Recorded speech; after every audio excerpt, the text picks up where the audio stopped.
Okay, let's take a look at lesson 60 now, some of the problems that some of you were having difficulty with. Okay, so let's start with number 2, which says, let me read it. Ling needs to purchase some gas so that she can mow her lawn. At the station, she fills a container with 1.1 gallons of gas. The station charges 2.47 and 9/10 per gallon. How much will Ling spend on gas? And round to the nearest cent. Okay, so we have got to multiply 1.1 times this long decimal number. So let's put the larger number on top because it's easier to multiply that way. So the cost, 2.479, is the same way to write $2.47 and 9/10 of another cent is what it means. So almost a whole cent, but not quite. And you guys, since you're getting older, when you drive around to gas stations, they usually put up the price somewhere. And you'll start to notice that gas is not always an even cent, that you will notice that it is fractionally priced sometimes. So when you're driving around with your parents, try to notice that. Okay, so this is how we write $2.47 and 9/10.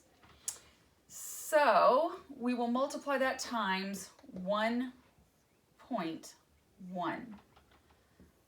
All right, 2.479 times 1 is 2.479. And x is 0.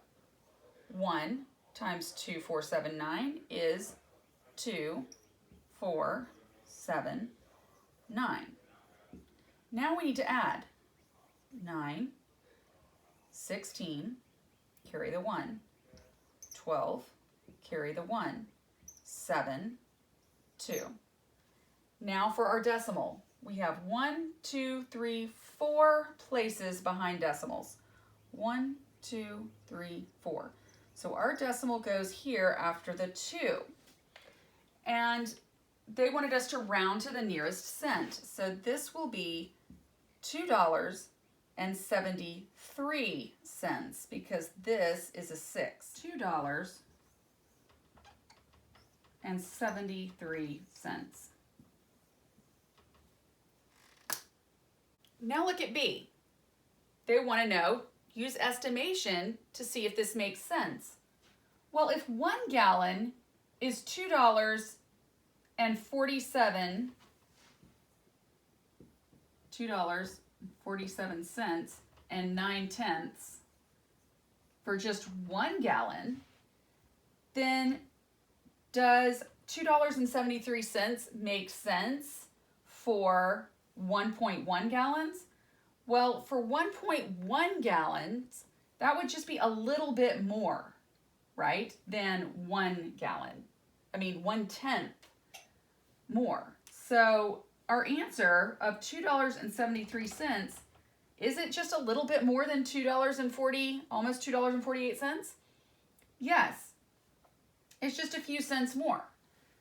So we'll write $2.73 is just a little more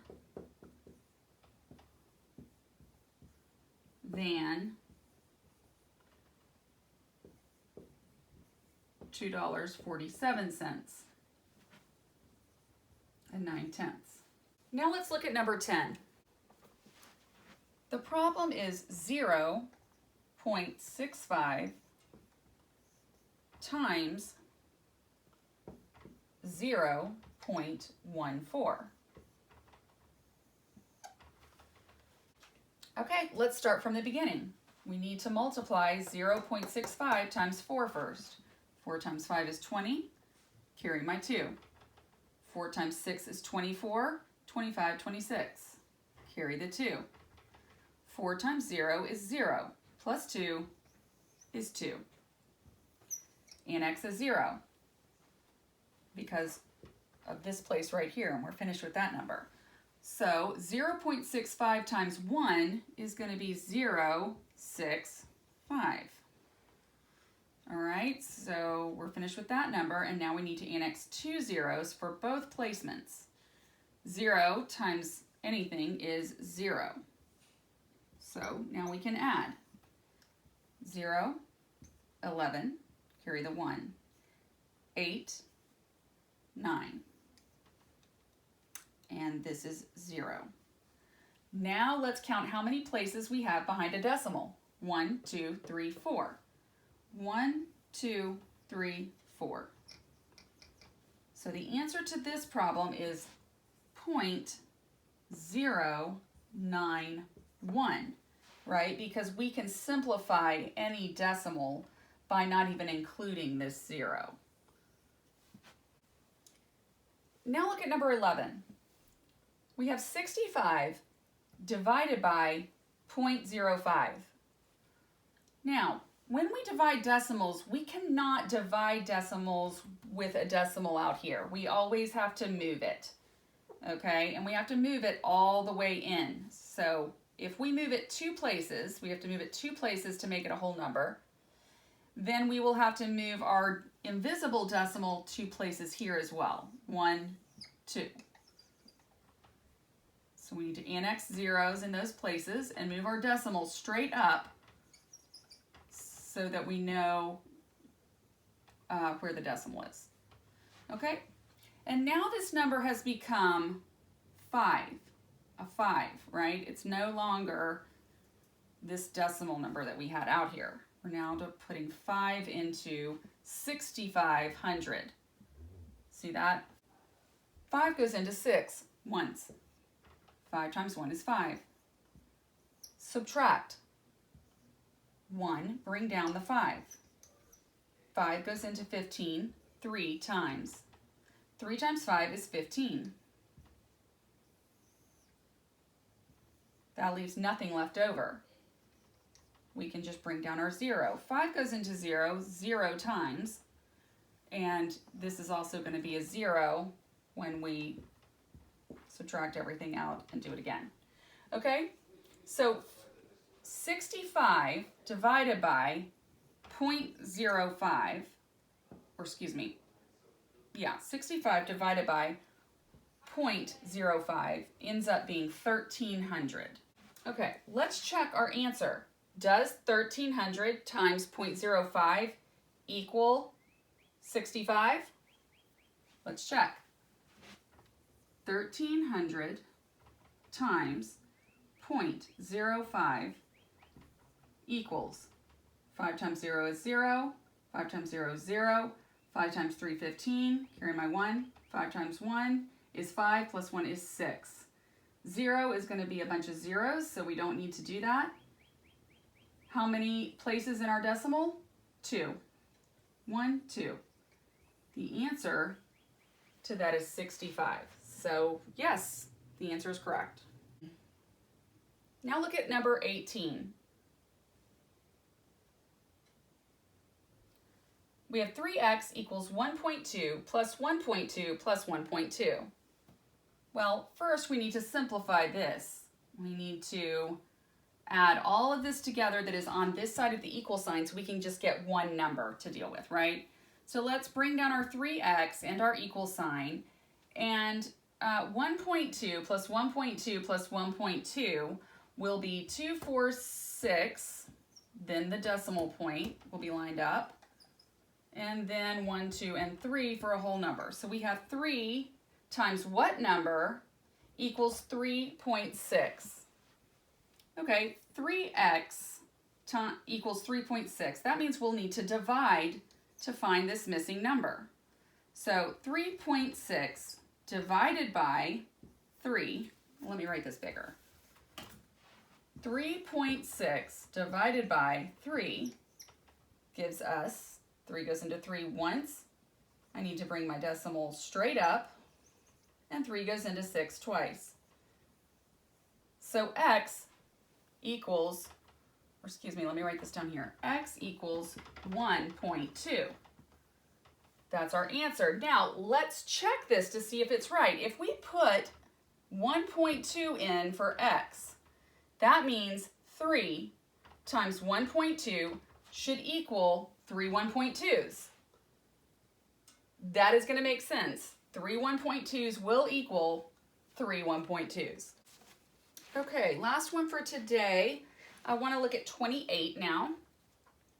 Instead of dividing 400 by 16, all right, so instead of doing this, 400 divided by 16,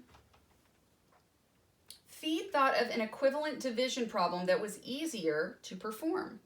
Write an equivalent division problem that has one digit in the divisor instead of two.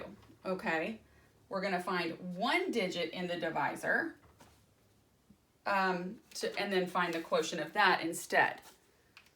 Okay, so if we cut whatever we do, we just need to do it to both numbers, and then it will be an equivalent division problem. It'll be like dividing the same thing. So we can find out the answer to 400 divided by 16 by just cutting 16 in half. Let's cut it in half. 16 divided by 2 is 8 on this side, okay? And so then we just need to cut 400 in half, and that would be 200.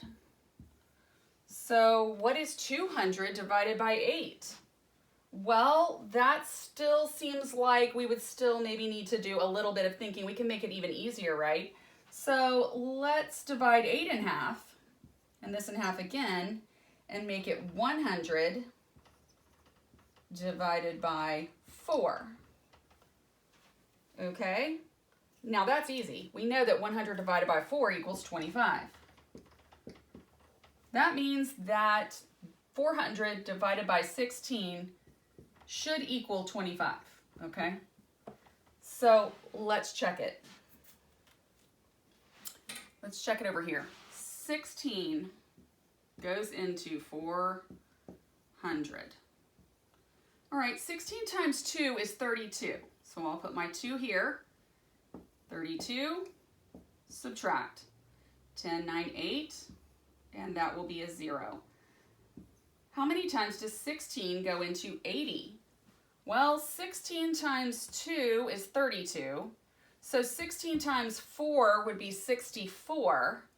And then another 16 would be 74, 75, 76, 77, 78, 79, 80. So that will go 5 times. 5 times 6 is 30, carry my 3. 5 times 1 is 5, 6, 7, 8. So we were right. 16 goes into 425 times, but it's a lot easier just to write an equivalent division problem. Now, let's say this is where factors come in. Okay, we know that the factors of 16 are 1, 2, 4, and 16, right? So, if we don't know if 16 goes into 400 evenly, we can just cross that one out and put 4 into both numbers, because we know that 4 goes into 400 evenly as well as 16. So divide 400 and 16 both by 4, and that will give you 100 divided by 4, which equaled 25.